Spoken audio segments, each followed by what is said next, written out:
Welcome to Popcorn Planet. I'm Andy Signor, and how come more people aren't talking about this? If you didn't notice it, you're going to notice it once I point it out to you here. But I am going to talk about Wonder Woman 84 spoilers. So if you have yet to see it, don't watch yet. Come back. If you've seen it, get ready for something interesting. Look, I didn't notice this at first either. I saw one minor tweet and I was sort of blown away and I realized, yeah, that did happen. Guys, let's talk about Wonder Woman 84. Look, the more I've sat with it, I don't like it. It's not a film I want to go back and rewatch anytime soon. Overall, it distracted me though. It's colorful. There were a couple fun sequences. Pedro Pascal was great. But the one part of the movie that I didn't really get to talk about in my non-spoiler review was, how did Steve Trevor get back? Played by Chris Pine, Steve Trevor, her boyfriend from the past movie, now decades later, returns. And he returns in the body of this actor, played by Kristoffer Polaha. Sorry if I'm saying that wrong, Christopher. But he shows up in another man's body. Now, he's in this man's body, and it's clearly defined as he's in this man's body. No one sees him as Chris Pine. Somehow, a living being who's already in the world just has his body taken over by Chris Pine's spirit. And this is confirmed by the end of the movie, remember, because at the end of the movie, he shows up a little disjointed. He's like, whoa, well, he's a little bruised. Like, where am I? Oh, and he's just happy, walks out and stumbles upon Diana, who then is like smirking and begins to flirt with him. I go, yeah. What they fail to sort of, I think, comprehend, and the audience is sort of ignoring, is think of all the things that she just did to that poor man's body. Think about it. This dude, whoever this, I don't know, I forget, I don't know, did we get his real character's name at the end? Either way, this dude is literally walking around, and then at one point, his body's taken over by Diana's boyfriend from the past, played by Chris Pine, who's there and like, yeah. And then Diana proceeds to, let's do it with this stranger. Another man's body who can't say, yeah, great, sign me up. Yeah, oh yeah, I mean, who knows, but didn't have the opportunity to say, yeah, what's up? And they're in his bed. They're in his apartment. They're walking around. She just takes over this man's life. She takes him on an 80s tour while the world's being destroyed, mind you. Don't forget, the world's being destroyed. She knows Max has that device. The villain Max has this device and can make wishes come true. She realizes this, our Wonder Woman, who's supposed to be the hero, truth above all, the message of the movie. And she decides, you know what? That can wait. Let's take Steve on a trip of the 80s and show him around. Let's give him a very long wardrobe montage because, 80s wardrobe's cute. But don't worry if something crazy is going on in the world and that he's starting to make even worse wishes because you didn't stop it sooner. Oh, and let's not forget the fact that you're in a man's body who's like, what's going on? This is crazy. This was a crazy, not only, I didn't really fully comprehend it because I think a lot of people, it's going to go over their head and some people say, and who cares? But like, think about this. Think about if that role was a woman.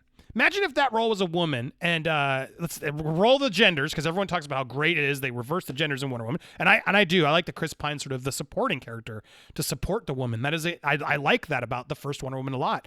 In this one, though, I feel like he's elevated to more of like her conscience, everything good. She has to get verified by Steve. Steve has to teach her. In this movie, it goes like 10 steps backwards in sort of the female empowerment that the first movie did. That really annoyed me because I'm just like, you learned how to fly because he told you and you can't find any other men? Like, you're still hung up on him? Like, there's just a lot of stuff that I felt like brought Diana and the empowerment down. A lot of people were saying this is too much of a feminist movie. I thought the opposite. I thought this was actually a movie that relied too much on the men, and she just sort of fell back into the sort of the ways to show goofy lassoing, which, give me the sword. Where's the sword and the shield? I want it. That looks way cooler than lassoing lightning or clouds, which make no sense.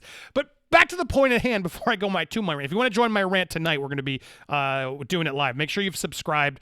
If you haven't already, hit subscribe. Hit that alert so you can get alerted all alerts. Make sure, check your subscription again. Sometimes they unsubscribe you guys. Smash the like button, leave a comment. But tonight, Nerd Wars, we're going to talk about, did this movie suck? We have a lot of special guests. It's going to be great. So I'll put that link at the end of this video. But back to my point. All my movie frustrations aside, imagine if that was reversed. Okay, so imagine Chris Pine's our lead, and he meets a strange woman, and she's there, and he just like, yeah, cool, all right, let's do it, and then takes her over, and then she shows up, and he's like, what happened to me? Kind of dazed out, like doesn't remember anything. Stumbles upon Chris Pine, and he's like, hey, baby, yeah, cool, yeah, we had fun. What, didn't we? See ya. Maybe I'll see you around, and walks away. I feel like more people would have noticed and been upset. But, other way around, no one cares. And somehow, female empowerment movie, yeah, cool. Use people's bodies without consent. That's cool. Yeah, have your way with, do it, yeah, whatever you want, Diana. Wonderful. I mean, it's just such a weird plot point because they didn't need to do it. Like, he could have just conjured out of nothing. Like, the nukes come out of nowhere. Kristen Wiig turns into a cheetah.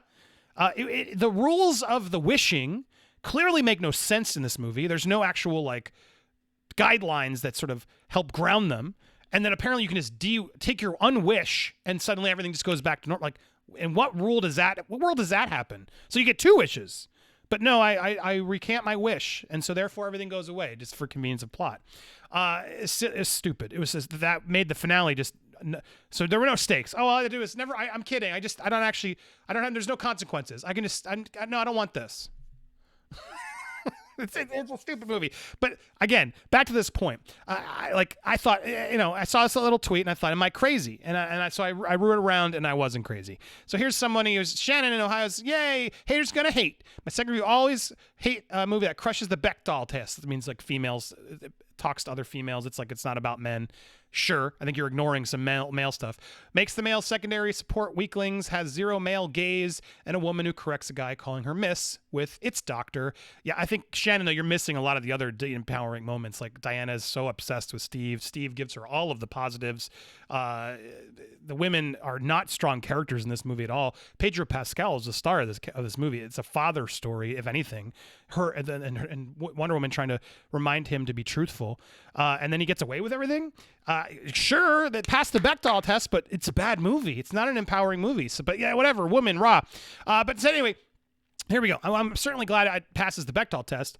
But my main concern is, why did Diana sleep with Steve in another man's body who was not conscious to give, why did that have to happen? Glad I'm not the only one who noticed. It wasn't even necessary. Steve Trevor could have just reappeared out of thin air and it would have solved everything. I don't understand it. Coco Spiller, I'm with you. And you guys aren't the only ones.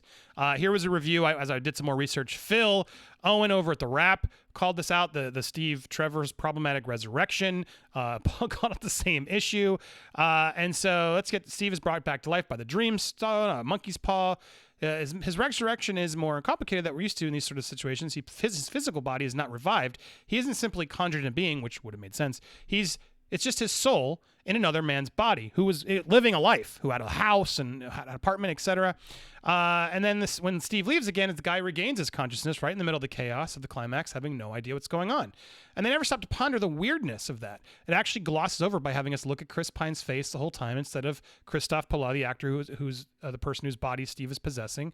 And this is certainly awkward. For several days, this unnamed guy loses control of his body while Steve and Diana have their harrowing adventures. He wakes up with a minimum a bunch of extra scrapes and bruises. Diana's had sex with him at least once without consent. The whole movie, they are risking this man's life without letting him choose to get involved. More facts. It's like, exactly. He could have died through all of this, and then the guy would have just been dead.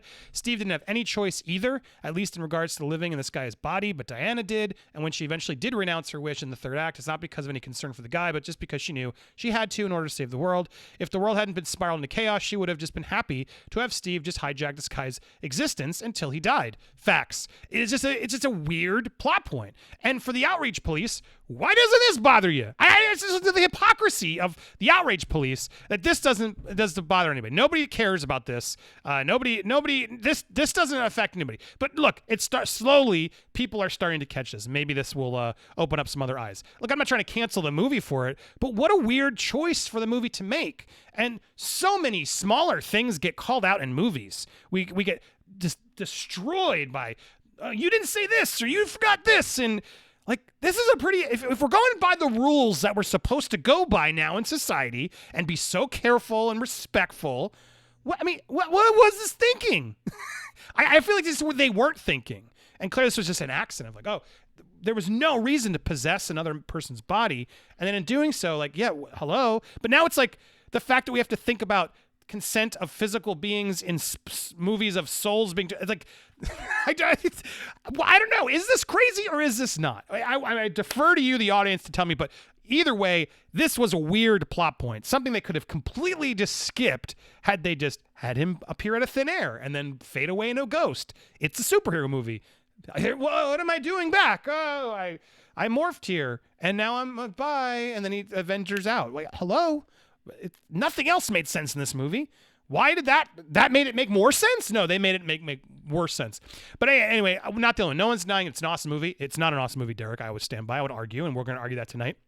But where did the guy whose body was hijacked by Steve Trevor go while Steve was in control? His body was put in risky situations, and Wonder Woman slept with him. Yeah, so I got to be careful saying some of the stuff too much, but you guys are getting the gist. Explains he's inhabiting another man's body, and Diana has sex with him anyway without the other man knowing or approving. This she knows no one else is seeing him as Steve. When he gets his body back, ignorant of what she did to him, she flirts with him. Facts. At the end of the movie, she's like, "Hey, yeah. We did stuff and you don't know." I mean, that's messed up. That is messed up. That's okay now. That's the world we live in where it's like, oh yeah, just get over it, Andy. You're overthinking. This is a comic book movie. Look, honestly, I can get over it. But the problem is we're not allowed to get over it when it's the other way around, right? That's what the problem is. We don't live in a society where we're actually fair about these sort of things. What are the rules? Are we standing by the rules or not when in certain cases? When it's convenient for certain groups, nah. But wait a second, that one, I hate the hypocrisy of it all. It's so frustrating. But yeah, anyway, a lot of people are starting to sort of, can we talk about how we slept with in a different body without that person knowing? Yeah. A lot of this coming by that clearly I think this conversation will continue. And it's a issue I bet you didn't even know happened. So tell me your thoughts. I'm excited to have this engagement down below. The comments. Is this something that there should be outrage about? Is there not? Is this one, should we just gloss it over like everything else? Is this something we sort of keep in our quiver? Next time someone points out another movie, we're like, hey, wait a second, you didn't do this correctly. Great. We'll be like, hey, remember when you didn't freak out about Wonder Woman 84? So which one is it?